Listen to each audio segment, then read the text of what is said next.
Today we're putting 2 new tires on our bike. So first things first, let's disconnect the battery.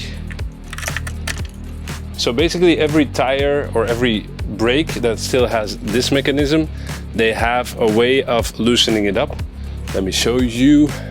You just push them together and you can unclip one end and that opens it up.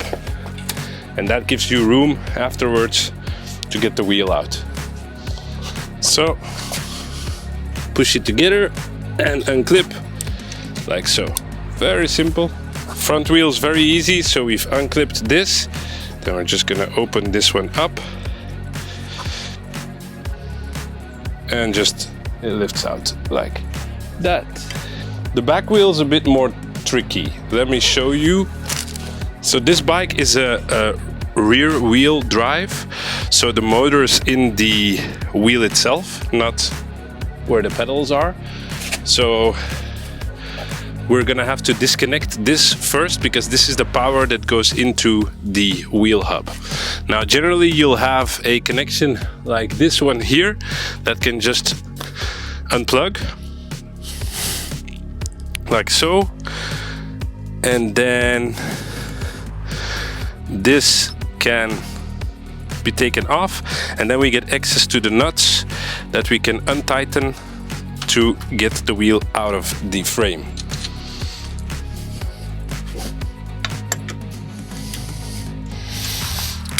Okay, so once it's loosened, we're gonna loosen it up a bit more, like so.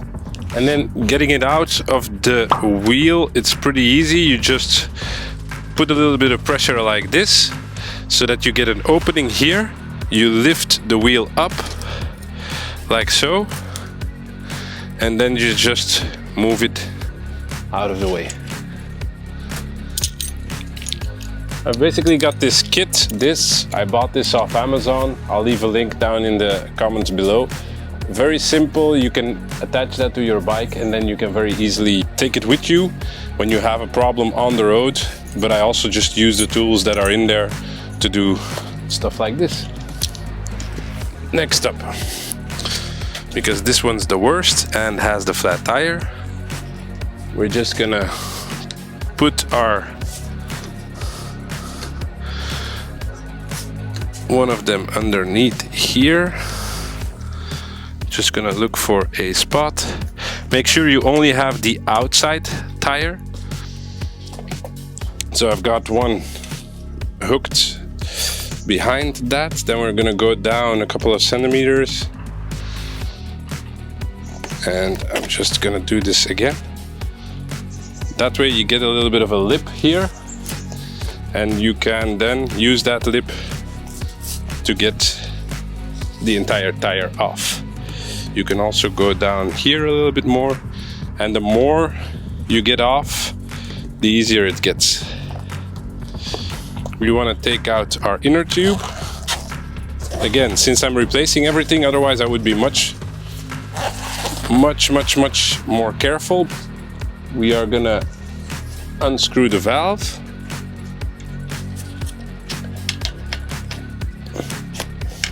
And then you can take this out. And I generally like to keep the valve ring and the valve cover because they very often come in handy in future repairs. So now all we have to do is take off the outside tire like this, because as you can see here, it did have some wear. I see a big hole here. Can also feel on the inside to see if let's see, what do we have here? This is our culprit, a piece of glass. Can you see that? Here. So that's caused us to run flat. Oh, and it's a big gash. So this tire is busted either way. So now, given that it's off right now, I also am gonna give it a very quick clean, because it's going to be a lot easier to do that while the wheel is off. Some brake cleaner, because the wheel's off, the rubber is off, and brake cleaner can be bad for your tires. So while everything's off, I want to use that now. And then I also have some universal cleaner that I'm just going to use to clean off the rest of the wheel a little bit. I'm going to be using this a little bit to protect the rim here. Then I'm also going to check on the inside here if there's no dust, debris or nastiness in here.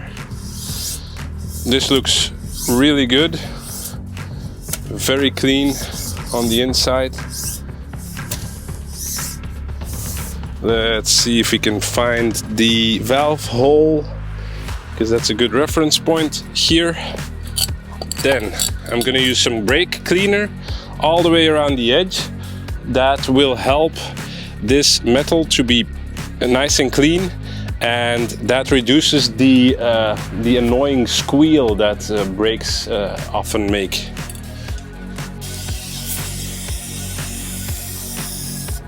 So next up, we're gonna put on a new outside tire. Let's see what the rotation is. So if we're driving, we're going that way. So we know our wheel, it goes that way. So first we put on one end. We're just gonna attempt to put, and you see, it's pretty easy. So one end is already on, very simple. A new inner tube. Something that I find the easiest is to slowly or lightly inflate this, so it already has a little bit of a round shape. You don't want to have it inflated so that it's hard to put in there, but if it's a bit more round, it's going to be easier to push this in, and then you can deflate it to get the outside tire back over. Let me show you. So just gonna put a little bit of roundness into it, like so. Not much, just so it has a bit of a round shape. You see, there's really not a lot of air in there. Make sure you give yourself enough room. Just pull this to the front, and then you can just push it in. Then we're gonna put our nut on here so that we don't accidentally push our inner tube up or out. And then what I typically do is I make sure the tire is in the outside tire, because you don't want the inside tire to be in between your rim and your outside tire, because otherwise you could have leaks very easily. We're just gonna start over here, and we're gonna slowly push that in, like so. You might be tempted to use this again to push this over the edge, but this is just gonna require a little bit of strength. So you have the valve on this side. I've basically went up here, so this is the hardest part, but if you push it down and then just pinch your fingers, you can get it over, like so. And now we basically have our entire outside tire that is around our inner tube, and then we can very easily add some air to make sure our outside tube fits our rim nicely, like so. Push it on.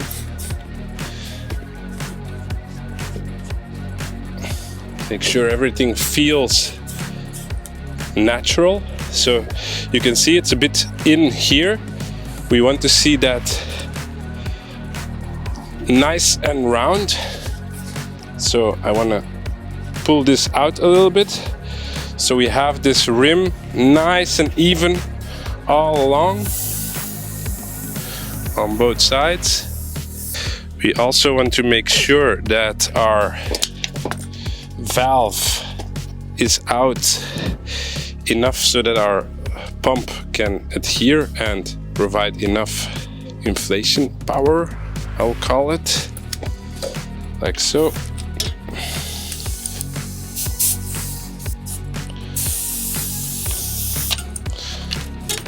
And then I'm gonna go around and make sure it feels good.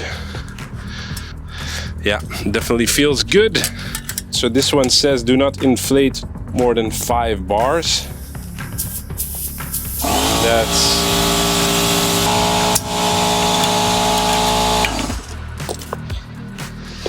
so. I'm gonna put this back in. It's running quite straight, so that's good. Now I'm gonna do the exact same thing for the front wheel. And this here.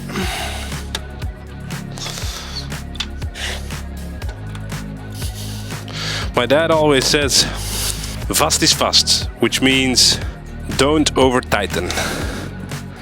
I do have a torque wrench, so I'm sure I could probably find some torque specs for this, but fast is fast.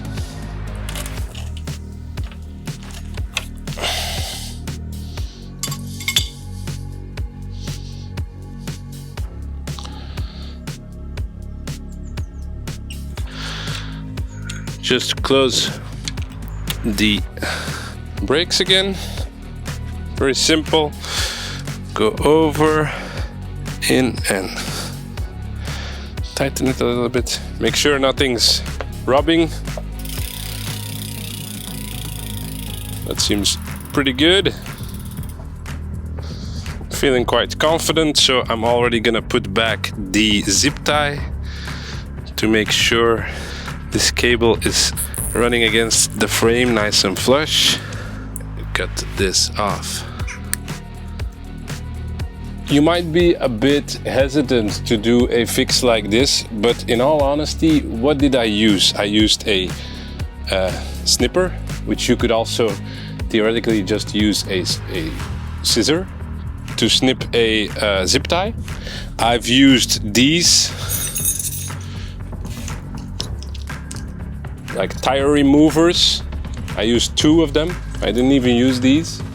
So a set like this will set you back, what, maybe 10 euros at max, which would also be very beneficial to you if you carry it with your bike to do any repairs on the road. And a wrench, which I'm sure you'll be able to get a loan from someone you know. If you use an adjustable wrench like this, then you can basically unfasten any of the screws. And yeah, obviously I have this type of stuff here. Just using a little bit of a detergent, like something you use to wash your dishes, and washing this off will also have a very similar effect. In all honesty, I think this is something that everyone can do. So I hope you'll do that, and I hope you'll use this video to do it. Anyway, thanks for watching. See you. Bye-bye.